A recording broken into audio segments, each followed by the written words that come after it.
inilah dia akibat dari penambangan Morosi.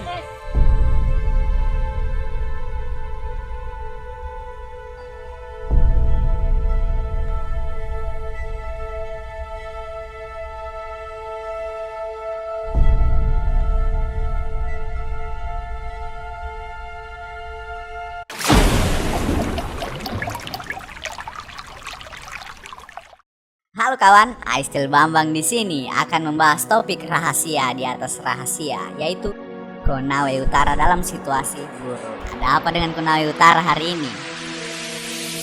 Pasca pelantikan Senin 26 April, Bupati Konawe Utara Bapak Ruksamin yang menjabat di periode keduanya ternyata tak seindah kemenangannya dalam pertarungan Pilkada Konut kemarin.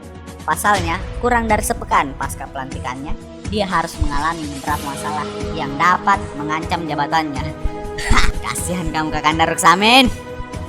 Kasus yang sedang hangat akhir-akhir ini terkait dampak lingkungan dari PT OSS, perusahaan asal China yang bergerak di bidang smelter nikel terdapat yang terletak di Kecamatan Morosi. Wah, ada apa ya? Selain kasus dampak lingkungan dari PT OSS, masyarakat Konut juga harus kecewa dengan bupati mereka dikarenakan Sultra Corruption Monitoring atau SCM mengendus indikasi penyalahgunaan keuangan negara pada pengelolaan proyek dana hibah dan dana COVID-19. Aduh, makin kacau saja. Tapi bukan bupati namanya kalau ndak korup. Salah. Kita mulai dari kasus yang pertama. Pada bulan Maret, sebanyak 78 masyarakat Kecamatan Motui, Kabupaten Konut harus dilarikan ke puskesmas akibat infeksi saluran pernafasan. Dugaan besar diakibatkan dari debu batu bara dampak lingkungan PT OSS. Astagfirullah, Sultra kaya alamu tapi masyarakat cuma jadi korban. Dilansir dari jejak Sultra, kata ex ketua BEM Kedokteran UHO, perusahaan asal China itu yang bergerak di bidang smelter nikel yang terletak di Kecamatan Morosi, dugaan besar aktivitas industri pertambangannya PT OSS yang menyumbang masalah kesehatan bagi masyarakat Kecamatan Morosi. Menurut ex ketua BEM Kedokteran Universitas Haloleo itu, debu partikulat polutan batu bara merupakan debu inorganik yang berefek buruk terhadap banyak organ pada tubuh manusia, terutama saluran pernapasan. Ingin berkata kasar tapi takut batal puasa. Semoga rekan-rekan mahasiswa dan beberapa lembaga kepemudaan yang mengusut kasus ini mampu memberi solusi ke masyarakat yang terdampak. Amin. Tapi jangan dimanfaatkan lagi demi kepentingan perkalian. Hai.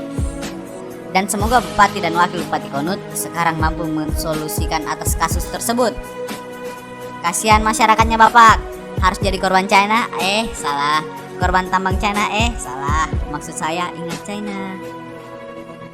Oke, kita lanjut ke persoalan kedua. Kasus yang paling dicintai masyarakat Indonesia, yaitu kasus korupsi. Baru-baru ini si beliau itu tuh yang pernah kampanye dengan suara lantang mengatakan ketika dia menjadi bupati, dedikasinya akan dia berikan sebesar-besarnya untuk masyarakat Sultra. Tapi bohong. Sekarang malah terdeteksi korupsi. Ampun saya Bang Jago. Dilansir dari topikterkini.com, Direktur Riset dan Penelitian Sultra Corruption Monitoring atau SCM, Jenderal Abangda Tampan Songo, menyampaikan bahwa Bupati Konawe Utara Dr. Insinyur Haji Ruksamin MSI diduga telah menyalahgunakan keuangan negara pada proyek dana hibah dan anggaran dana COVID-19 tahun 2019 dan 2020. Mantap Kakanda Bupati, mantap. Lanjut kata Jenderal Songo, Saudara Ruksamin diduga kuat melakukan desain skema penyaluran dan penerima dana hibah untuk kepentingan pribadinya melalui orang-orang terdekatnya. Begitu pula dalam penganggaran dan penggunaan dana COVID-19 di tahun 2019 dan 2020. Anggaran COVID-19 Konawe Utara senilai 53 miliar rupiah merupakan angka tertinggi di Sulawesi Tenggara. Jika dilihat dari jumlah penderita COVID di tahun tersebut dan jumlah penduduk sangat tidak relevan dengan anggaran yang dihabiskan Pemda Konawe Utara.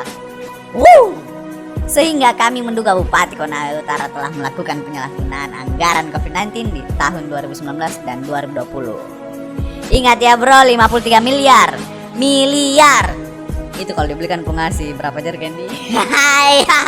Ya. Sekian berita hari ini, nantikan lagi rahasia di atas rahasia hanya di Aistil Bambang.